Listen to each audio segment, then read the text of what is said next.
This video is a quick overview of the reversing valve on a heat pump system. And a heat pump system is really just an air conditioner that has this reversing valve or four-way valve in it so that it can redirect the flow of refrigerant that would normally be going to the outdoor coil from the discharge line that we would normally call the condenser coil. It can redirect that flow towards the indoor coil, making the indoor coil the condenser coil and the outdoor coil the evaporator coil.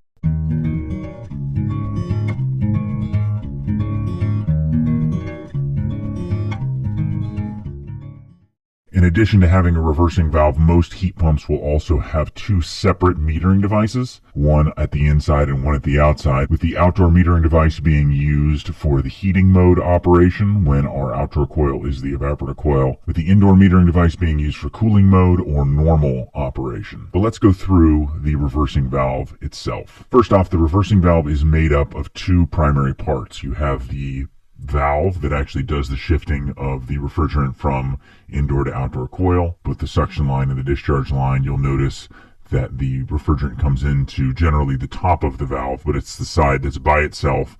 The smaller line, that is the discharge line, or what we call the common or always discharge line, meaning that it's always the discharge line. And then the center in between both sides is the always suction line or the common suction line. So you can see how the slide inside this valve operates. It can slide back and forth, allowing refrigerant to be redirected from the discharge to the left side of the valve or the right side of the valve, and then the other side is communicated using this little slider that we often call a canoe. It's the part that actually allows the suction gas to redivert. But it moves back and forth because of an electromagnetic solenoid. On this solenoid here, you'll see that we're using a common wire going to one side and then the orange wire going to the other side. This is the most common strategy where you energize the reversing valve in cooling mode to redirect your discharge gas to the outdoor coil, pulling your suction gas from the indoor coil. That's normal cooling mode. But there are brands such as Ruud and Rheem that use a different strategy where instead of using a orange wire, they will use a B terminal or a blue wire to energize it in heating mode. That would be the Ruud or Rheem strategy.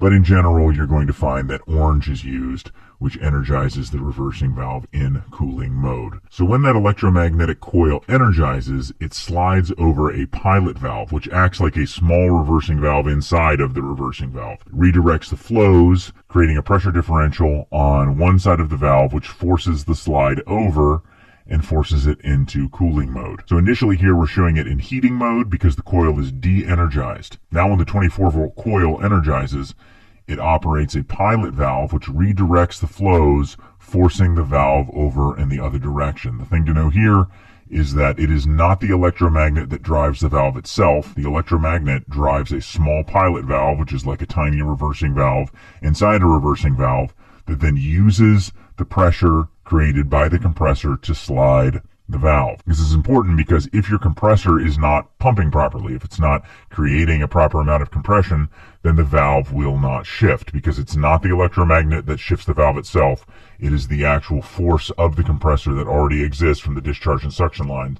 That pressure differential is what slides the valve. Now that the coil is energized, you can see it rediverts flow and shifts the valve. This is the reason why a reversing valve will not shift when the system is off if pressures are equalized. Initially, when a system shuts down, it may shift, but it won't do it for long. It requires that pressure differential in order to shift the valve. So once the system's equalized, it will no longer shift. So once again, just a slightly different way of showing it. This is a static image that shows the operation of the solenoid valve and the flows that force it in one direction when it is in the cooling cycle, and then in the opposite direction when it is the heating cycle. And again, the point here is to take the indoor coil and make it into the condenser in heat mode, which is the heat rejector, and now make the outdoor coil your evaporator coil, which is the heat absorber. So now in heat mode, you're actually picking up heat outside and you're rejecting it inside, creating a heating effect for the occupants inside the home. All this allowing the compressor to just continue to do what it does, which is create compression